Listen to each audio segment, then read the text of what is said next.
Hello, Internet. Gino, that Pinguino Greco here again with another episode of Deep Listens, and it's time to get balls deep in the NBA Finals, NBA Draft, and a special surprise segment at the end of the show. And since we're going into basketball stuff again, I am joined, as always, by the basketball PhD, Pete Busby. Hello. What's going on, everybody? I'm excited to talk hoops. It's been a wild ride since our last NBA Hoops podcast. Glad to weigh in. I'm going to give one of my favorite non-basketball basketball fun facts, which sounds racist at first, but is actually true, so it's not, I guess. Always a dicey start to a fact. No, but it's actually cool. So Manute Bol, well known for having the highest blocks per game average in NBA history, but he also once killed a lion with a spear. Really? Yes. His uncle confirms it. Manute Bol, before he got to the NBA, I think he was 19 at the time, if I remember correctly, killed a lion with a spear. And now his son is going to do basically the equivalent to the NBA. But with a basketball and a hoop. Yes. Excellent. Now I just want to know what that story was. Did he throw the spear at the lion? Did he fight it? Was it on even ground? Was he with a team? Was he threatened by the lion? Yeah, honestly, I have no idea. I think he just stood super far away and just jabbed at it until it was dead with his 8-foot-long arms. Yeah, I know. But wouldn't it be cool as hell if Manute Bol was like, I see it from far away because I'm 7'6", and then just threw it very, very far? Just ripped off the Leonidas spear throw? Yeah, yes. That'd be baller. Well, one day, hopefully, someone will write the definitive article on Manute Bol fighting a lion. And because we are talking about the NBA, we are also joined, as always, by Chris ZombiePie Redacted. Hello. Hello, everybody. Trying to get through every day. Hooray! I have friends at least for another hour of my life. Yay! But we are not the Basketball Friends. That is a different podcast. No. Different brand. Now that we have Pete back, I just want to gloat ever so slightly because it's probably the only thing related to the Sacramento Kings that I can gloat about. The process is officially dead in Sacktown. The last emblem of Sam Hinkie's great swindle is over. We can now move on. We will start having draft picks next year. Woo! And as Pete can attest, you guys did absolutely nothing with those draft picks. Completely failure, top to bottom. Top to bottom, and if Kawhi's jump shot doesn't bounce 3 times and go in, maybe you make the Eastern Conference Finals and potentially the NBA Finals. Still a failure. Failure. Failure's all. How many bad contracts do you have on that team? None 0? anymore, right? Yeah, now 0? none. But, I mean, we're not going to have many players pretty soon, I think, too. Yeah, that's the tricky part. When you have to re-sign all the people. Then maybe you have bad contracts again. But enough about that. Because the finals just happened. The big thing. The reason why people watch the NBA. And it was a very interesting finals, shall we say. I believe my pick was Warriors in 5, which I made assuming that it would be very funny if the Warriors managed to beat the Raptors without Kevin Durant and proved that they actually, in fact, did not need him. Well, they did. Turns out, he's an important player. He's very good at basketball. And ZP, I think you were the closest. You said Raptors in 7. I said Raptors in 7. And it actually was Raptors in 6, though with a million asterisks. So, bullshit. We're not going to have this talk. Are you saying you're going to put an asterisk onto the Toronto Raptors? Oh, victory? No, they won legitimately. They were better than then we need to have a discussion about, remember when Kyrie went out with an injury, you put an asterisk on the Warriors, so this goes both ways. Oh, the Raptors beat the Warriors they were playing against soundly. They were much better than the Warriors team they had to play against. But I don't think anyone here thinks that if the Warriors were at full strength, it would have even been close. which I think on the other side, that Cavs team, if they were at full strength against the Warriors, I think it would have been a fairly even series, whereas this one went from what I thought would have been a Warriors pretty sizable advantage to Warriors pretty sizable like to even series, and then further injuries caused it to be a laugher. It was intense. Where do we even start? So I guess let's do buy or sell real quick. Sure. All right, I guess I'll host this real quick. Buy or sell, Kawhi leaves the Raptors. Buy. I mean, I still think he's gone. Like I said in the last episode, I think we did. I think it's more likely now that they won the championship that he's gone. I think I'm now switched that he has nothing to prove. He can just play with the team where he wants to be with, which sounds like LA, but not the LA you think. And he's going to basically go to an environment that he feels comfortable with. And you know what? I think that the Raptors are still in a position where they can recover from that because you've untapped the potential of Fred VanVleet and Pascal Siakam.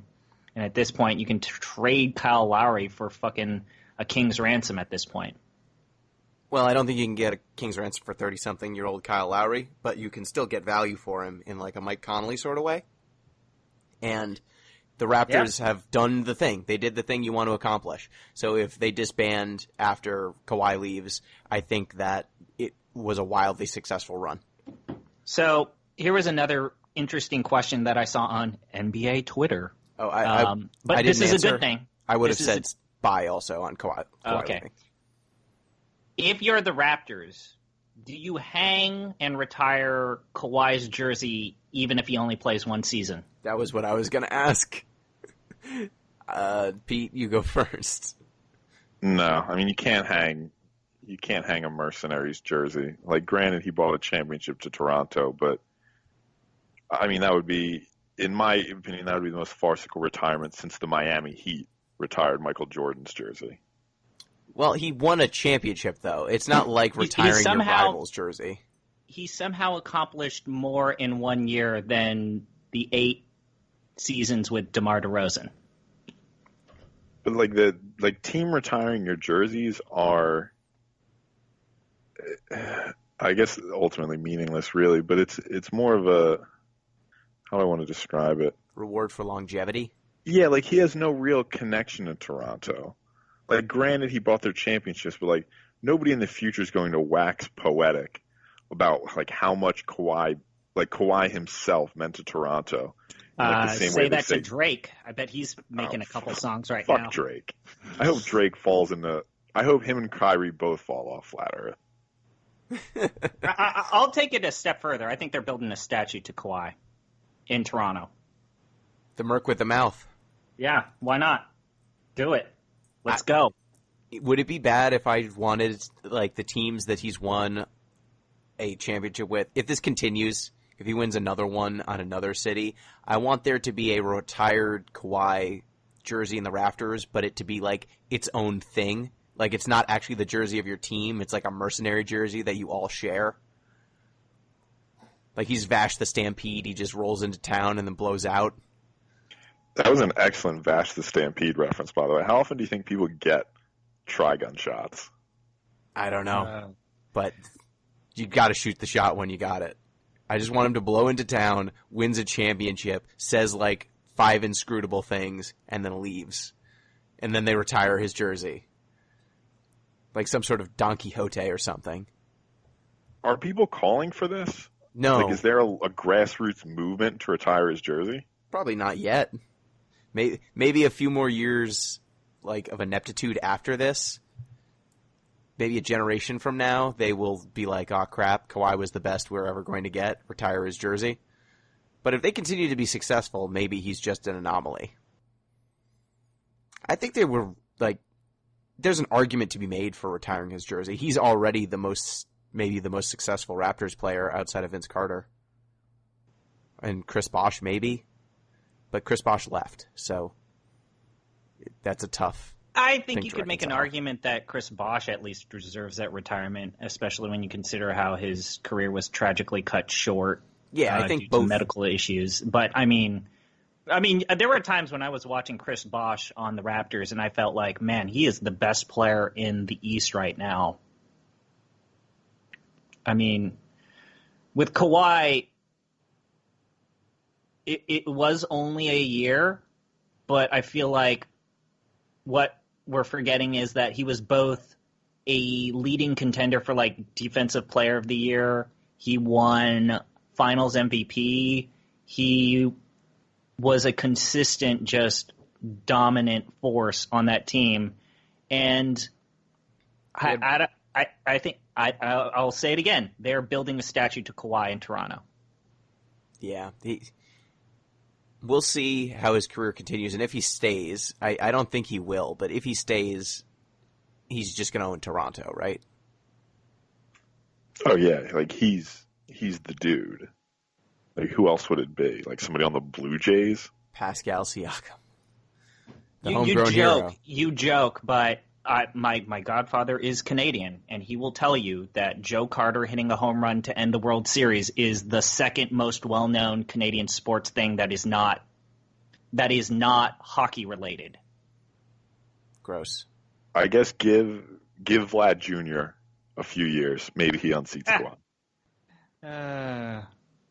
I mean, it kind of reminds me of a Grantland interview where Ben Simmons was interviewing Drake, and he's like, you're Canadian, you really like the Raptors, you're building this. This was while he was building that training facility for the Raptors, and he's like, what do you, like, and he was kind of course, but Ben Simmons always makes the interview about himself because that's what he does. It's either a diatribe about some 80s or 90s show, or it's about him and his fandom of the Boston Celtics. And he's like, well, Bill Simmons, not Ben Simmons. Bill Simmons. Bill Simmons, sorry. Yes. And he was just like, well, at least I get to go back and watch highlights of the Celtics with, Garnett and the trio, or back in the black and white days. What do you, as a Toronto Raptors fan, go back and watch? And he's like, well, we watch a lot of Chris Bosh and Vince Carter during the slam dunk contest. And everything else is a tragedy. A lot of Andrea Bargnani ISOs. A lot of Jose Calderon. No. Andrea is very much not in the league. Jose Calderon, I think, still is in the league somehow. Yeah, all-time free throw percentage in a single season. He's great. He's great at specifically offense and very bad on defense. So I think Kawhi hopefully stays. If he stays, I think it's more interesting. But it's interesting in both ways because I think if he leaves, the Raptors blow it up, and to some extent, and recenter around Pascal and Fred VanVleet.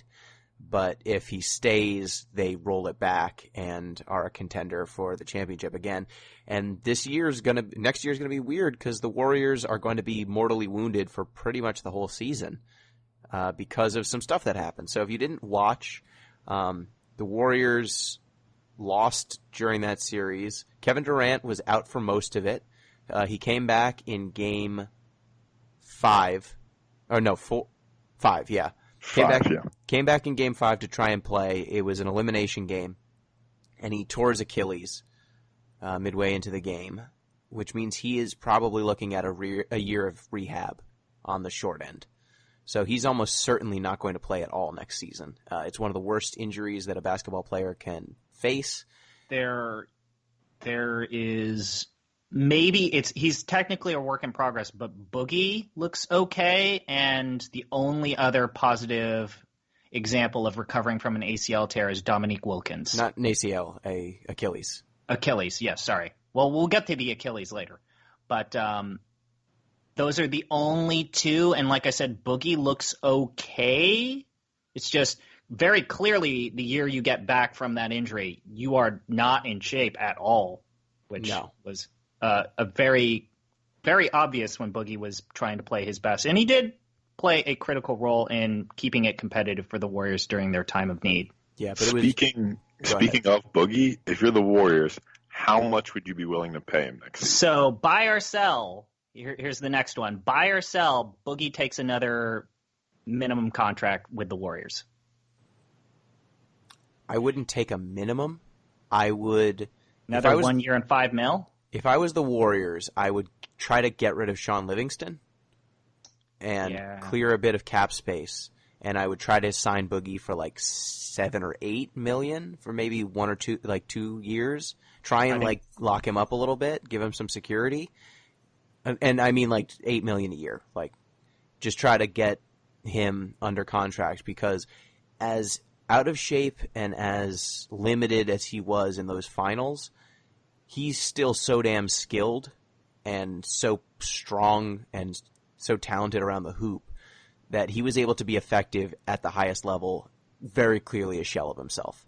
Like, he couldn't get any lift at all. He was having trouble finishing layups around guys who he ordinarily would dunk over. So I think 1 more year of just rehab and training and strength training and conditioning, he fits perfectly with what they want to do. Now, as someone who's been following Boogie for a significant portion of my human life and existence, for as long as he's been in the league, I will tell you, Boogie's never really took his health very seriously. He doesn't usually get a lot of lift. He doesn't jump very high. He's not really good about that stuff. That said, there were portions of the finals where Boogie did exactly what he needed to do, which was get into the post. And when he was in the post, basically the Warriors' defensive rebound rate became 100%. He was just so good at ripping the ball from other people's hands and just playing a very important role, because you can't just have Draymond keep getting those rebounds. I mean, he's very good at it, but he's only one man. And it would have been nice to see someone from the era of the Sacramento Kings get a ring. I was really pulling for Boogie, because just to know that someone from that era was a champion all along, because it's not Tyreek Evans anymore. Shit, dog. This is all cogent analysis, like from a basketball perspective. I don't disagree with anything you guys are saying. I don't think this is a basketball decision at all. I think the most important factor in this is that the Warriors are moving to a new, hyper expensive stadium, and these tickets are going to be astronomically pricey. So I think they need Boogie there, if only to have some sort of intrigue. I don't want to say quality product on the floor, because who knows. But they can't go into next season with just Curry and Flotsam based on this new stadium. And Draymond, don't call him Flotsam. You're right. And he's not Flotsam. Curry, I want to just say 18 minutes into the podcast, and Pete is already blaming communism or capitalism on something. How much? You survived 18 minutes. Did they get public money for the stadium? Of course they did. And it'll be a terrible deal, like all publicly financed stadiums? Correct. Oh, of course. Well, you have to remember that. Okay, so as someone who lives in that area, after losing the 49ers, San Francisco was like, well, we can't just be a baseball city because we have all this space and empty land, which they had offered to the 49ers. So basically, they had already paid it, and so they're just they're using land and taxpayer money that had already been allocated for the 49ers. Not to say that is a good thing, but this was a city that was already willing to sacrifice millions upon millions of dollars and lost out the first time. Hey, CP. What? What if they took that money that they had allocated and then they unallocated it? What if they spent it on something else? Like affordable housing or something or just a rocket to shoot Joe Lacob into the sun. I would be fine with that, too. This is our new plan. Welcome to the Deep Listens podcast. We're submitting a plan to shoot Joe Lacob into the sun. It's very affordably priced. You don't have to come back, so it's really more of a missile than a rocket. That probably brings the price down. I think that the Steph Draymond, even if you don't have DeMarcus, I think Steph plus Draymond plus Iggy and just some talent, like any fill-in sort of guys that you can put around them will be good enough to make the playoffs next year. You think Iggy's going to play in the regular season? Not like super hard, but I think that 10 minutes a game max. I don't think 10. I think he'll be closer to like 20, 25. But I think that if you remember when Steph was lighting the world on fire before KD came in the 73-win season, I would like to see what Steph as the primary option for 82 games looks like. Because if he does a Kemba Walker impersonation for 82 games, it might not be, it's not going to be as good as that team was with Clay and KD. And we haven't even mentioned Clay yet, but it might be wildly entertaining. Yeah, I also remember that era of Curry also involving him constantly needing to take breaks because they were so afraid of him breaking his ankles. Well, I think he's stronger at this point into his career. He's stayed healthy for a good while now. His legs are much stronger. I think he could take the beating a lot better. Though it's going to be interesting to see because now, we didn't mention it, but Clay tore his ACL in Game 6, which was just a terrible injury to see. And it's a lot. I just want to say this. There is a very good prognosis for people who tear their ACL among NBA players. There were literally 2 players who had that exact injury on that court when it happened in the NBA Finals. Yeah, I think he'll be okay, but he probably won't come back until Christmas at the earliest. And during the time when Clay is out, there will be nowhere to hide Steph. Because normally Clay would guard opposing point guards to save Steph from having to do it. Not that Steph can't do it. It's just Clay's better at it. And you could put Steph on someone who's less threatening. Now, unless you're having Iggy do that, you just can't. And you don't have that extra body to throw on defense. I think this leads inevitably to a point that Pete's been bringing up repeatedly is I don't like the Warriors bench at all. No. Bad. Very bad. Very bad.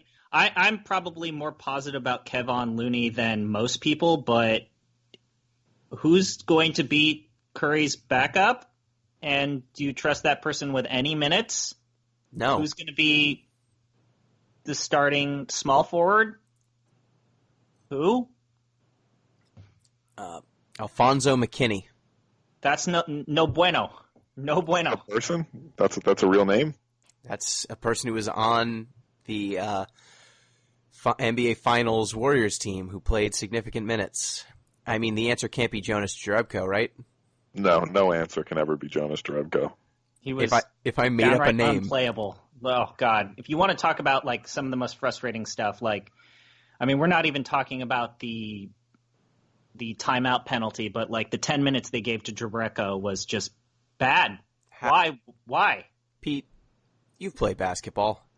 Can you explain to me why there were minutes in Game 6 of the NBA Finals where Steph, Clay, and Draymond were all not on the court, and Iggy were not on the court, and there were minutes with Jonas Jerebko, DeMarcus Cousins, Alfonso McKinney, and what's his name? Quinn Cook. And maybe Iggy was on the court, maybe it was Sean Livingston. How does that happen? My only thought is how during the regular season, sometimes Popovich would just do a line change to send a message to his starters that hey guys, you suck right now. That would be my only guess. Seems like a dangerous game to play in Game 6 of the Finals, and I don't think Steve Kerr's that dumb. So my answer is he must have galaxy brained the shit out of that one, and I have no idea where he ended up. Yeah, it was incredible. It was like the Raptors they would look across the court and be like, what is this? It was a mirage or something. I would see, I think Kawhi, there were starters still in the game on the Raptors side, and they just couldn't have felt more disrespected, I would assume, than seeing this lineup being trotted out against them. That's a lineup that never played before, and it was playing in Game 6 of the Finals. It was bad. Man, The Warriors were a skeleton crew, and the Raptors were better than them every single game, except maybe the few minutes that KD was on the court with the regular, roster. So I think that's pretty much it for the finals. The Raptors were really good. Buy or sell, a team still throws the dice or throws a max contract at KD. That's not the Warriors. Oh, yeah, absolutely. I still think he gets it. I mean, you can eat a year of KD. Think about all the teams that are just ruined. The Knicks. Yeah, the Knicks, obviously. I'm sure the Wizards could figure out some way to pay both John Wall and KD coming off an Achilles tear. Like, that'd be a Wizards thing to do. Man, when we talk about the draft, oh man, it was very clear that the Wizards do not have a GM still. Yeah, well, I do think it'd be very funny if the Wizards tried to message it as, well, now John has a rehab buddy. The two of them can hang out. They're going to hang out together. They're going to rehab together. We find that the problem in years past is that our players who are rehabbing, they feel so isolated, so alone. So we got one of the only other players in the league with an Achilles tear so that they can be buddies. DC native coming home. Oh, man. It would be great if they played the I'm Coming Home music and he just wheels out in a wheelchair. Just in street clothes. Oh, man. And let's not forget that Dwight picked up his player option because, of course, you'd give Dwight Howard a player option for his contract. Why wouldn't you? That's the best idea ever. Man. Yeah, I mean, I buy also, ZP. You pay KD because even if he's out for a year, even if you're paying him to drink mimosas on the side of a pool for a year, when he comes back, he's still a top 10 player, and this is probably your only opportunity to sign him long-term for the rest of his career. So this inevitably leads me to my last buy or sell. Buy or sell, a majority of our free agents and maybe even our unrestricted free agents just basically stay with their same teams.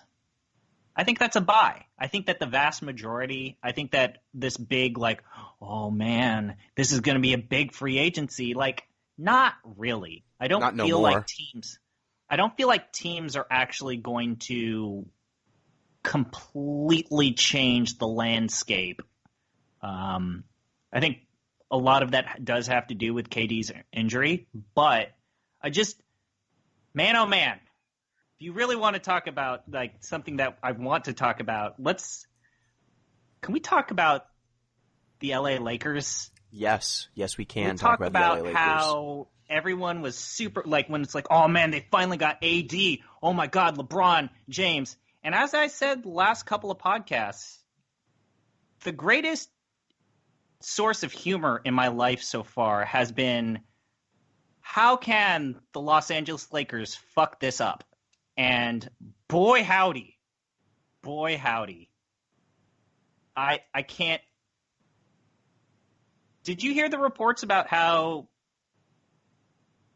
their GM basically tried to get backsies on the deal that they signed with the Pelicans? I did hear that. Yeah, because Pelinka apparently doesn't understand the salary cap. Doesn't understand how salary caps work. Fine. The cap, super complicated document, pages on pages. Hire an expert. Get a guy whose only job is to understand the cap. Yeah, and this deal has been talked about and schemed for the better part of a year. This was very clearly the deal, with almost all the principal pieces very clearly defined. How do you not hammer this out? You've had months. This was almost done at the trade deadline. This was almost done earlier than the trade deadline. It was AD demanded a trade to LA. These were the pieces. How could you not have the framework of this deal correct? And I think that it'll still work out because AD plus LeBron might be the best pairing of talent in the league, potentially, other than maybe KD and Steph when they're both healthy. But they're going to be playing with some really terrible sidekicks. I mean, JaVale McGee I could see bringing back JaVale McGee. He actually had a decent year, but you're going to be having Rondo back. You're not playing him with Anthony Davis. No, absolutely not. But They don't have money to buy that third big all-star. Like, I get that. I think personally that the three-headed monster format that, LeBron James and the Boston Celtics popularized certainly is a good starting position, but all these all-star studded three-headed monsters have some pretty atrocious benches right now. Good Lord. I laughed so hard. Like, Rob Pelinka, I don't know what's the bigger highlight of this NBA season. Like, Magic Johnson announcing that he's quitting in a press conference and before he tells the owner of the team that he's quitting, then like talking shit immediately afterwards. Oh man, this has been just the greatest shit show I've ever seen in the history of the NBA outside of a few other events like the Malice at the Palace or Dwight. Well, I don't think it's that bad of a shit show because at the end of the day, they have LeBron and Anthony Davis. They are not going to be – I mean, this is at the end of a multi-year suckfest. I would say that giving Kobe his contract was a worse boondoggle than what happened here. Though this is obviously much more embarrassing, I think that was much more damaging. None of this ranks with like what the Phoenix Suns do every year constantly. Man. Or the Washington Wizards just existing in the way they have. But now that the roster is basically AD, LeBron, and then who the hell knows, who would you like the who the hell knows to be? If you've got like $20 million in cap or $28 million in cap, and you can sign a few players, do you try to sign one excellent player and then a bunch of minimum guys, or do you want to fill it in with a few, B+ players? My play would probably be, I don't know how available he is, but I would make a push for Bradley Beal and just burn that cap space on him because you don't want, well, I shouldn't say that. Kemba's a good shooter, but he's a little bit more ball dominant than Bradley Beal is. I think Beal fits better next to AD and LeBron. He's pretty young, so him and AD will have a run even after LeBron goes, hopefully. And I do think you can fleece the Wizards, as we've seen in past deals. I think I want to see this $28 million broken apart into a bunch of good role players and people who actually complement the style of play. Because at some point, someone's got to set the fades and throw the lobs to LeBron other than AD. And someone needs to do the things that tandem doesn't want to do. Because I don't know if either of you read this, but AD has basically said that he doesn't want to play center because he doesn't like it. And it's like, what?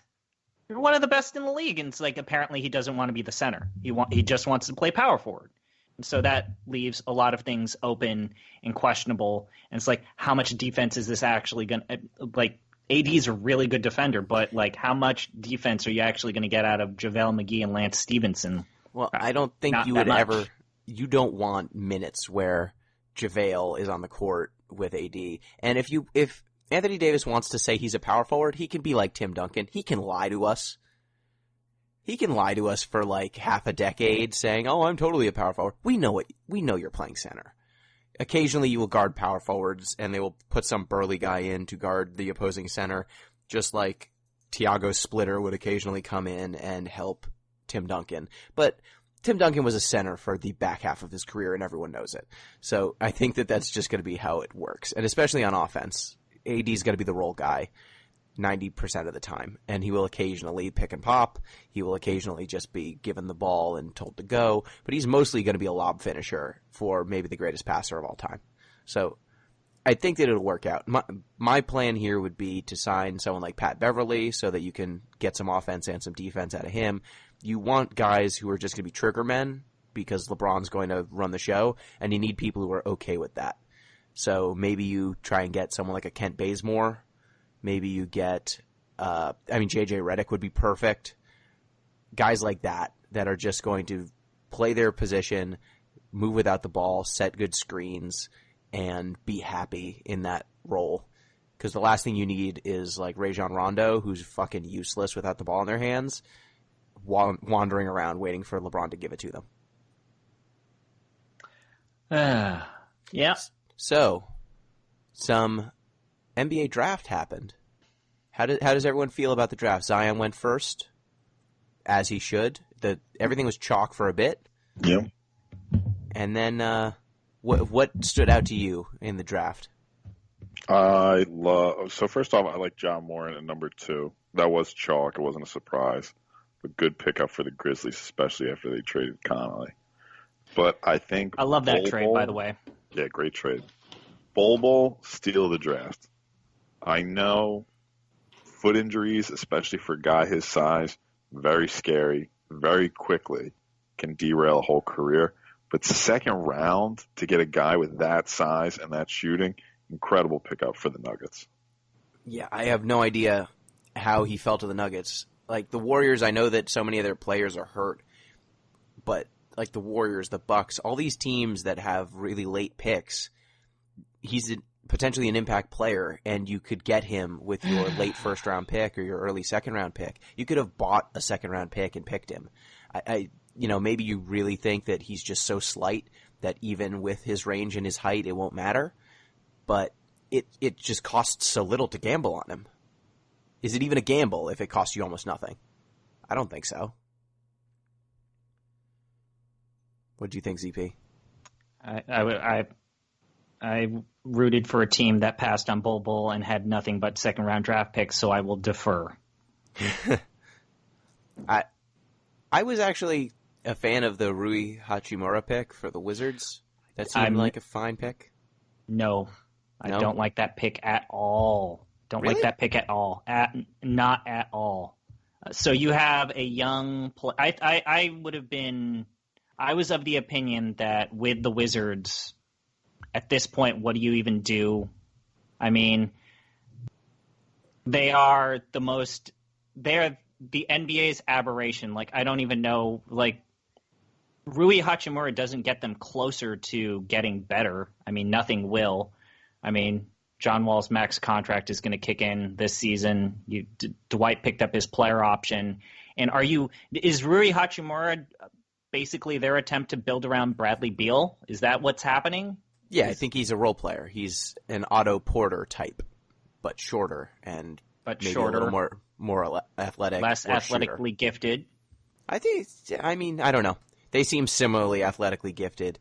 I just feel like they could have used a wing. He's a pretty good wing. He's a decent prospect, and he doesn't need the ball.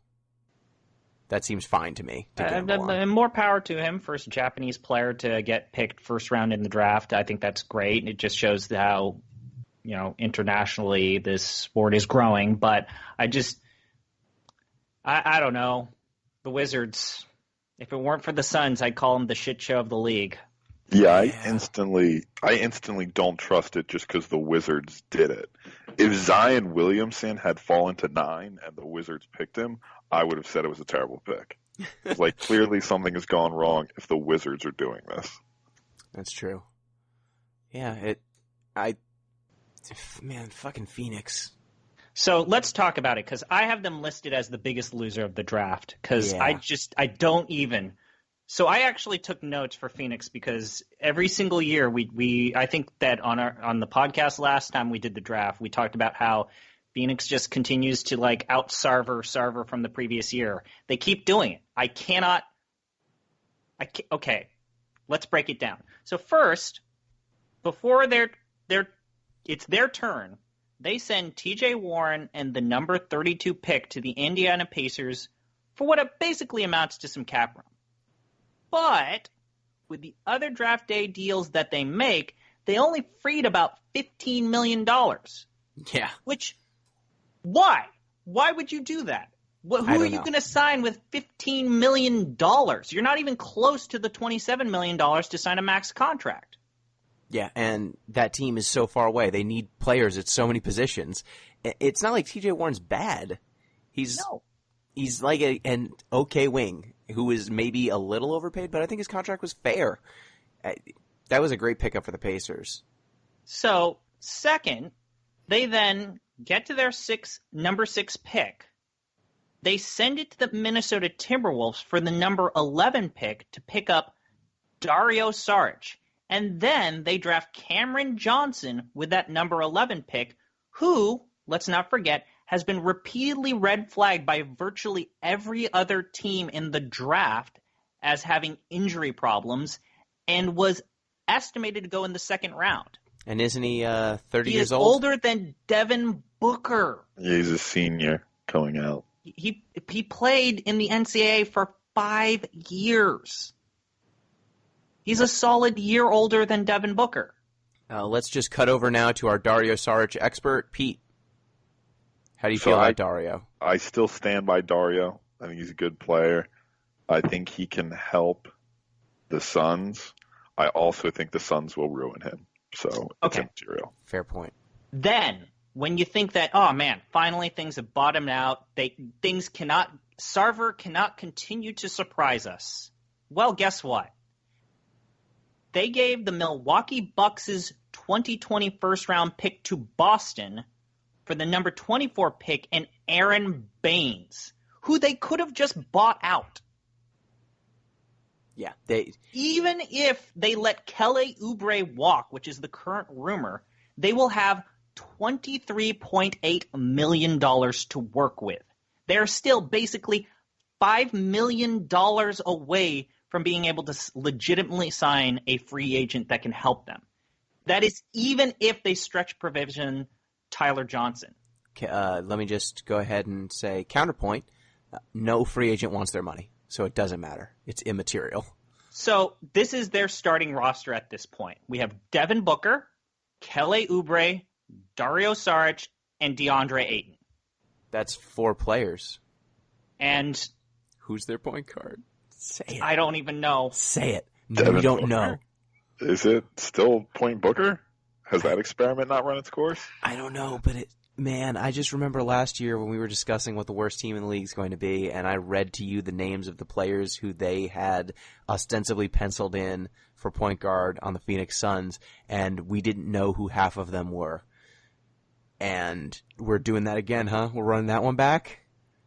You need at least your point guard to be able to defend point guards. It's at grim. least that. It's grim. Well, Phoenix Suns, it's grim. Now, this is not to suggest that I don't like teams that play young, because I will say it right now. I think one of the biggest winners of the NBA draft were the Atlanta Hawks, because I love their starting roster right now. Yeah. Holy crap. You talk about a team that had a vision, and they have executed on that vision perfectly. Like, I want every person, including Gino, who laughed at them for trading Luka to now apologize because absolutely not. Are you kidding me? Are you kidding? No, of course not. Absolutely not. They're creating a team, and they've created a team that doesn't devalue their future assets. That is but key there. they would have been able to gotten Luka, all of these draft picks that they deliberately went out of their way to get when they took on bad contracts, just toxic assets from other teams, those draft picks would have been devalued. And so You're they making an argument where it's bad to have good players. Yeah. That's preposterous. And another thing, like the difference between them, their current roster, and them with Luka is instead of having Trae Young, they have Luka, and they don't have Cam Reddish. Like that's the difference. They have 2 players instead of 1. And I think Luka is better than both of those players combined. And it's basketball, so being better than 2 players combined is like significantly better. I just want to say that I love the Atlanta Hawks. I love get them. That everyone is basically from the ages 19 to 22. In 2 years, they will be my league. In 2 seasons from now, they will be a league pass team for me. I agree. I just want to just clarify again. They'd be better with Luka. I would still love this roster for all the same reasons. They would just be better. But we'll see. Like, they've got now a couple of lottery tickets instead of 1, though that lottery ticket was guaranteed to win. So, we'll see. The other big loser, and I was kind of joking with Gino about it, the absolute one of the biggest losers of the draft day was Chauncey Billups and his player day comparisons. Now, I wrote these down. Pete, do you know what I'm talking about right now? No, I don't really pay attention to anything. So Chauncey Billups decided for the top 20, I think it was, to compare players to players that he thought that their games they reminded mimicked. Sure, that's always a worthwhile device that tells us a lot. Boy, howdy. Boy, howdy. How many Kawhis Leonard were there? There were 2, and one of them was Rui Hachimura. Reminds him of Kawhi Leonard. Like Kawhi now or when Kawhi was Kawhi now. drafted? No. He said Kawhi later, like when he was drafted. All of these players remind him of their current day all-time form. Because Cam Reddish was compared to Paul George for the two-way ability. Kobe White was said to be the next Gilbert Arenas. That's at least interesting. Like, you don't see too many Gilbert Arenas comps. His exact words were, R.J. Barrett is the Bulls' version of Jalen Rose. That one made sense. Jalen Rose. That made sense. Brandon Clark has the makings of the next Sean Marion. That's kind of damning with faint praise, isn't it? Yeah, does he shoot like Marion too? Does he shoot weirdly? Wild. Jackson Hayes will be our new Tyson Chandler. And it's like, oh man, I would be throwing up if that's what you say about me. But actually, here's the best one. DeAndre Hunter, I think he's going to be the next Jay Crowder. I listened to that one, and he said his floor is Jay Crowder. His worst case scenario is being Jay Crowder, which is not a bad player. But a lot of his comps, and he said like his upside is Kawhi Leonard and his floor is Jay Crowder. Why do we do comps? I don't know. It seems like it's useless every time. And it's just like, if you get a good comp, it just makes things worse. When we're doing comps, I want them to be stupider and more outlandish and more ill-informed. Like, I want Bowl's comp to be Manute Bol. That would be very funny. I wish we had when one of the like large white guys who can kind of shoot comes in. It's just like comp Larry Bird. Oh, well, we all Just remember make it as the last ridiculous time as a white guy was possible. compared to Larry Bird. Adam Morrison totally turned out to be the next Larry Bird. Hey, he won D-League MVP, not D-League, shit. Summer League MVP one year. You watch your tongue. He was 45. He was 35 years old playing against a bunch of rookies, but he won it, damn it. And I think the only big thing to talk about with the draft is the Pelicans have this giant war chest, and it's starting to scare me. Yeah, they're going to be good. Yeah, I don't think they're going to work. They went from a disappointing team last year to rivaling the Atlanta Hawks when it comes to a young core in one draft. It was David Griffin's good at his job, turns out, and maybe Monty Morris was bad at it. Morris, right? Yeah, I'm pretty sure. It was an incredible turnaround. I can't believe it. It might be one of the biggest turnaround outside of maybe the Warriors. Like, I mean, the Warriors, they took themselves some time. I mean, it was Curry, Clay, and Draymond. But that wasn't one draft. It wasn't. It was like 3 or 4. This was one draft, and it's just like out with the old, in with the new. I'm gonna like watching them next year. I think. Lonzo with Zion as a dunk muse should be fun. Yeah. I'd also like. I don't want to talk about them at all. I just want to say, I would love to see the Boston Celtics continue to burn to the ground in the exact way they are now. I love every second of it. I'm thinking about resubscribing to the Bill Simmons podcast just to listen to him complain. He is complaining. Weird. Obviously. You mean the guy who said that the Celtics were starting a dynasty that would last a decade, now that they are very clearly like the 5th best team in the East immediately and are getting worse? He didn't like that? Wow. I love it. And how hard he was repping Al Horford. Like, he loves Al Horford with like every fiber of his being. And Horford just like, nope, not on this team. And it's bouncing. I love it. That's great. And one of my favorite things watching the draft is every time the Celtics pick, they like pick a random person and someone will reply with a Bill Simmons reacting to Celtics picks of years past, back when he worked for ESPN, and the like 1 or 2 years when they allowed him to do the NBA draft, and he just constantly flagrantly went in for Celtics players regardless of who they were. Well, that's it for the NBA for this season. We won't have any more NBA coverage because... But wait. Pete. Yes. Real quick. Yes. I would be bereft to not mention this, but the 76ers currently have the fourth largest practical cap space right now. So... A fleeting footnote, soon to be erased. Soon to be erased? Yes. I think we're going to sign Kawhi. I'm pretty sure he's coming. You're going to settle for Jimmy Butler, and you're going to like it. It's going to be brutal, and I already hate it. Jimmy was good for them. He's a good fit on that team. Jimmy sucks. He's good at basketball, but he's in like the Kevin Durant zone where I just want them both punted into the sun. I don't care how good they are. I think the biggest problem is that there are multiple players on the roster for the 76ers that do not play well when Jimmy Butler is on the floor, and that's going to be interesting. It's going to be hard for them when they don't have J.J. Redick, one of the greatest 10 shooters in the league, helping create space for Ben Simmons' no-shooting ass and Joel Embiid. Like, when you don't have this guy sprinting around screens, making threes off preposterous running, jumping shots, I don't know how their spacing even works, because Jimmy ain't it. Jimmy ain't the answer. We'll see. Breaking news. Willie Cauley-Stein has put in a request to become a unrestricted free agent, so he wants out. Is that news? Fucking great. It's... I guess so. He was restricted, and he said he was not going to take the qualifying offer, but now he's just asked to make it on paper. Speaking of which, the Sacramento Kings are going to have $59 million.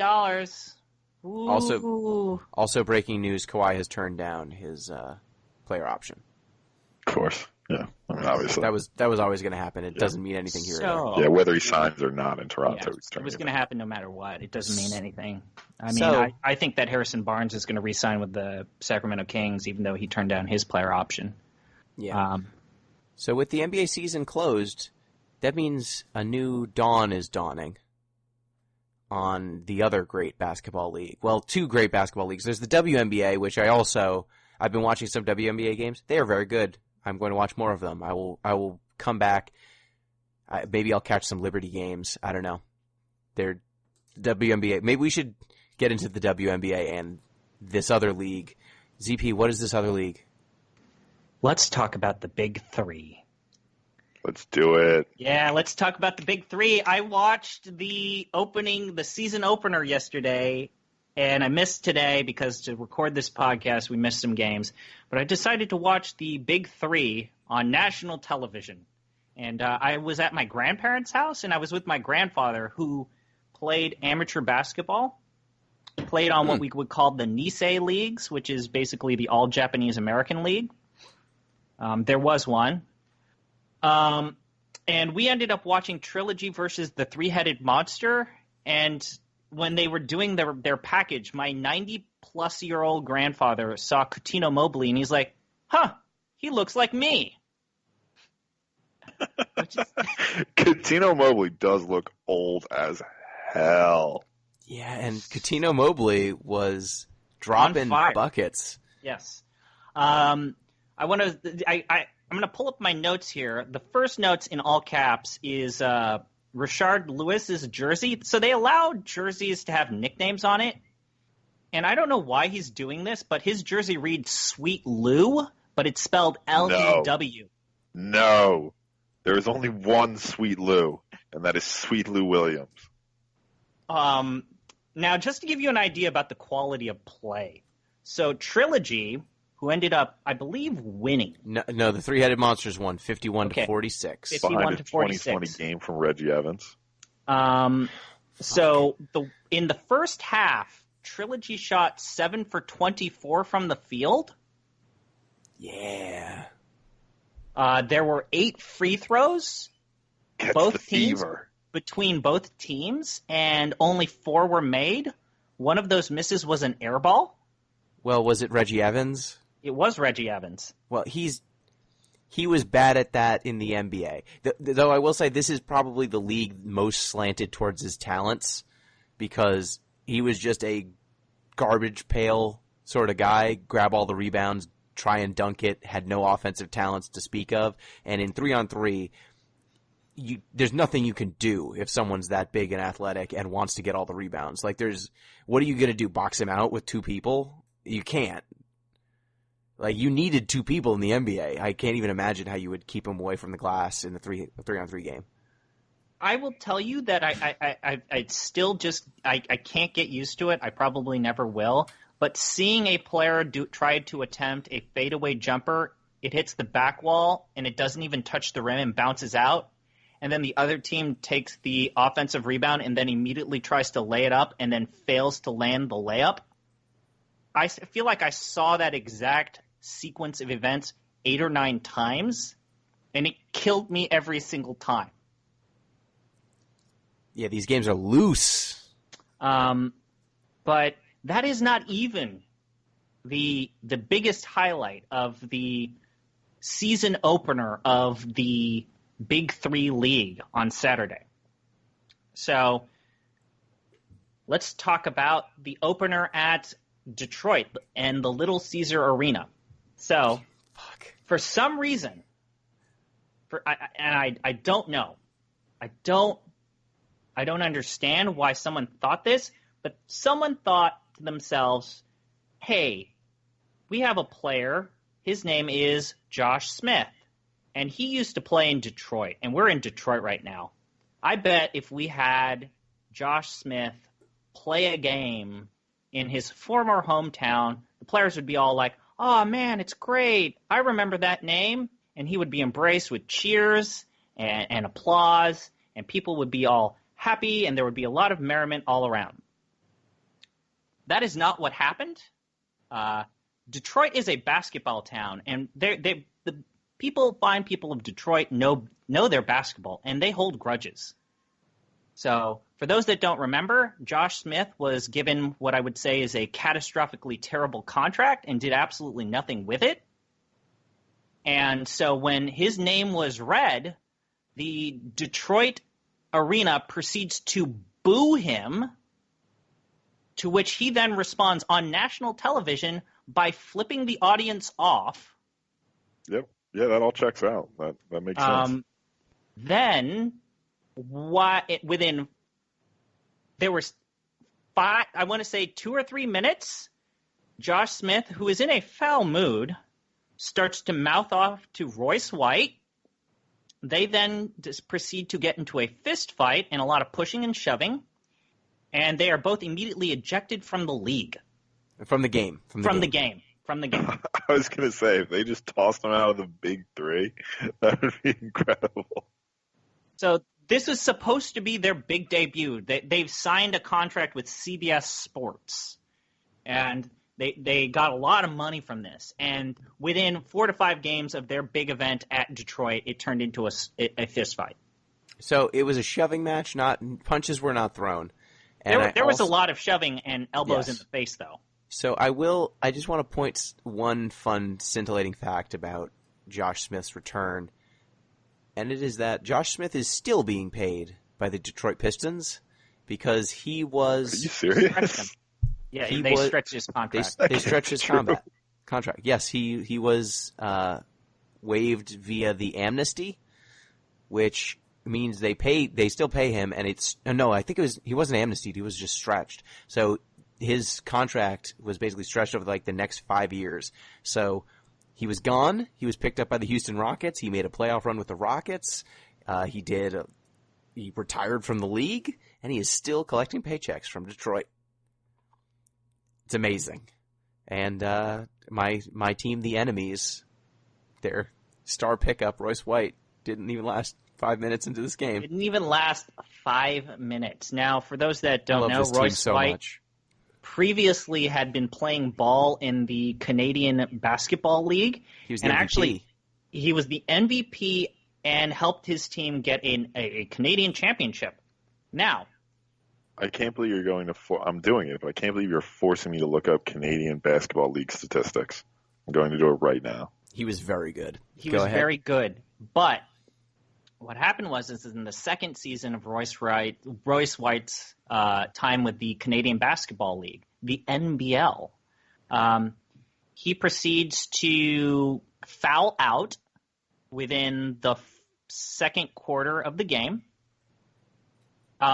He then proceeds to mouth off, cuss, try to get into a physical altercation with a man that's to the side, who then turns out to be the deputy commissioner of the Canadian Basketball League. So he apparently threatened to murder the deputy commissioner of an entire country's basketball league. He was given then an 11-game suspension and then immediately cut from the team.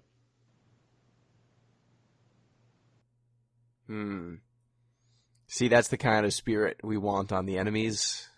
That's exactly the sort of get up and go that separates this team from all the other teams. And that's why it's my team that I will be following. I mean, when you've got captains like Gilbert Arenas, co-captains like Perry Jones III, everyone remembers him from the NBA, and Lamar Odom, everyone remembers him from I do want to say that I am happy to see that I am happy to see that Lamar Odom is healthy, because I'm glad to see that he's okay. Yeah, I mean, when you've got a coach like Rick Mahorn, you just can't. You just got to go all in on that team. So, ZP, who's the team you will be following? I will be following Tri-State, because when I heard that Amari Stoudemire was playing, I asked myself a question. What does the defense of a washed Amari Stoudemire look like? And boy, howdy. Man, if you thought that Amari didn't give a shit about defense when he was actually good at basketball. Yeah. You remember back in the days when people were making YouTube highlight clips of James Harden not giving a shit about defense? I do. They were funny. They were very funny. I feel like I've watched 5 of those clips when I watched Amari Stoudemire in the Big Three. And Pete, who's your team going to be? So I've given it a lot of thought, and I'm going with last year's runner-up, the Three-Headed Monsters. You got Rashard Lewis trying to come back from an Achilles tear. You got Reggie Evans doing Reggie Evans thing. Larry Sanders, who had one great year in the NBA, and then things sort of derailed from there. And you also have Mario Chalmers, which is an interesting pick, because I'm pretty sure LeBron James will show up to at least one game just so he can continue yelling at Mario Chalmers. I think he loves it that much. Oh, I love that Mahmoud Abdul-Rauf is there. Yep. And you have Gary Payton, the glove, as coach. Yep. I should also mention that the rest of my team is Jermaine O'Neal as the captain. Amari Stoudemire is the co-captain, also sharing the co-captain position with Nate Robinson. A bunch of players I do not know of. Oh, Bonzi Wells and Jason Richardson. And my coach is Dr. J. Who is we've said before, too good for this. Too dignified. Why is he here? I'm just sad that none of us are supporting the Ghost Ballers, but hey, listeners, we have available fandoms. You can be Bivouac follow the Ghost fans Ballers and send us emails updating or us the Ghost about Ballers. Oh man, Mike Bibby and his ripped up pecs. Oh man, Carlos Boozer. Swole Bibby. Okay, so we will be following the Big Three. We'll be checking in periodically. It might not be its own. We'll see. Let's see what happens. But we will have more basketball content. It might not be till the NBA starts again. It might, if the Big Three entertains us enough, maybe we'll do some. Or if the WNBA entertains us enough, we'll see. If something big happens with free agencies, we might do something. Yep. But thank you once again, ZP. I'm always here. Thank you, Pete. A pleasure as always. Everybody get your Ghost Ballers jerseys before the season starts. Well, they're still available. They do have good merchandise. I must say that I've considered buying these T-shirts, and I think that they are amazing. Yeah. Wait, one of their shirts says All-Stars washed T-shirt. Wait, what? And it's washed because it's like an acid wash looking shirt. But it has Kyle Anderson on there. It works on multiple levels, and I appreciate Jason Terry that. on there. Oh, man, it's so good. Okay, well, thank you, listeners. If you want to get in touch with the show, you can do so at DeepListensPod on Twitter, deeplistens.libsyn.com. We've got our comment sections, and deeplistenspodcast@gmail.com. Till next time, peace!